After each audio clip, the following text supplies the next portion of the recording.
ಜೀತ ಪದ್ಧತಿ ಬಗ್ಗೆ ಅಧ್ಯಯನ ನಡೆಸಿ ಜೀತ ಪದ್ಧತಿ ಪರಿಶೀಲನಾ ಸಮಿತಿ ಸರ್ಕಾರಕ್ಕೆ ವರದಿ ಸಲ್ಲಿಸಿದೆ. ಮೈಸೂರು ಮತ್ತು ಬೆಳಗಾವಿ ಜಿಲ್ಲೆಗಳಲ್ಲಿ ಜೀತ ಪದ್ಧತಿ ವ್ಯಾಪಕವಾಗಿದೆ ಎಂದು ವರದಿಯಲ್ಲಿ ಉಲ್ಲೇಖಿಸಲಾಗಿದೆ.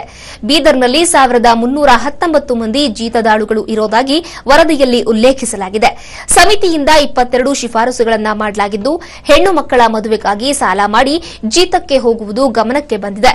ಇದನ್ನು ತಪ್ಪಿಸಲು ತಾಳಿ ಭಾಗ್ಯ ಮತ್ತು ಸಾಮೂಹಿಕ ವಿವಾಹ ಉತ್ತೇಜಿಸುವಂತೆ ವರದಿಯಲ್ಲಿ ತಿಳಿಸಲಾಗಿದೆ. ಮಧುಗಿರಿಯಲ್ಲಿ 119, ಪಾವಗಡದಲ್ಲಿ 383, ಎಚ್ಡಿ ಕೋಟೆಯಲ್ಲಿ 253 ಮಂದಿ ಜೀತಮುಕ್ತರಾಗಿದ್ದಾರೆ. ಅವರಿಗೆ 2 ತಿಂಗಳಲ್ಲಿ ಪುನರ್ವಸತಿ ಒದಗಿಸಲು ಕ್ರಮ ಕೈಗೊಳ್ಳುವಂತೆ ತಿಳಿಸಲಾಗಿದೆ.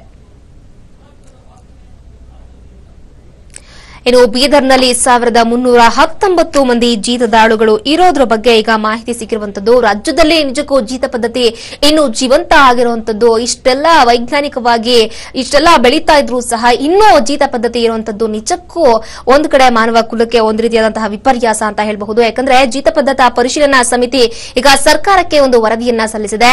ಅದರಲ್ಲಿ ಏನು ಬೀದರ್ ಜಿಲ್ಲೆಯಲ್ಲಿ 1319 ಜೀತದಾಳುಗಳು ಇದ್ದಾರೆ ಅನ್ನೋ ಆಶ್ಚರ್ಯಕರ ಮಾಹಿತಿಯನ್ನ ಇದೀಗ ಕೊಟ್ಟಿರುವಂತದ್ದು.